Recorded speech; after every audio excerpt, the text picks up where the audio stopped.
நான் ப்ரிப்பேர் பண்ணும்போது பண்ண ஒரே விஷயம் என்ன அப்படின்னா, காலையில் 8:30க்கு தான் எழுந்திருப்பேன். 8:30க்கு எந்திரிச்சு அரை மணி நேரத்தில் ஃப்ரெஷ்அப் ஆகிடுச்சு 9 மணிக்கு படிக்க ஆரம்பித்தேன் அப்படின்னா, இடையில ஒரு 2 மணி நேரம் மட்டும் ஒதுக்கிட்டு மீதம் நைட்டு, அதாவது 2 மணி 3 மணி ஆகிடும். அது வரைக்கும் என்னோட ப்ரிப்பரேஷன் வந்து நிறுத்தாது. நான் நைட் டைமில் அதிகமாக படித்தேன். பகல் டைம் என்னால் எந்திரிக்க முடியாது அப்படின்றதோட. அது மட்டும் இல்லாமல் நான் சின்ன வயசுலேருந்து வேலை பார்த்துட்டு படிச்சுட்ருக்கேன். நான் 6வது படிக்கும்போது குயிஸ் ப்ரோக்ராமில் ஸ்டேட் லெவலில் செகண்ட் ப்ரைஸ் வாங்கினேன். அதுக்கப்புறம் என்னோடய ஸ்கூலில் நான் எல்லா டைமும் நான் தான் ஃபஸ்ட் மார்க்கு. அது மட்டும் இல்லாமல் 10th என்னோடய ஸ்கூல் ஃபஸ்ட்டு வந்தேன்.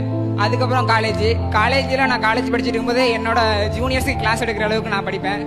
ஸோ அப்படி இருக்கும்போதும் நான் பல இடங்களில் வேலை பார்த்துருக்கேன். கட்டட வேலை, ஹோட்டலில் வேலை, ஒயின் ஷாப்பில் வேலை, இப்படி எல்லா இடத்துலையும் நான் வேலை பார்த்துருக்கேன். அந்த இடத்துலலாம் வேலை பார்க்கும்போது ஒன்று மட்டும் எனக்கு தோணும், நம்மளோட வாழ்க்கை இதோடு நின்றக்கூடாது, ஓடணும்.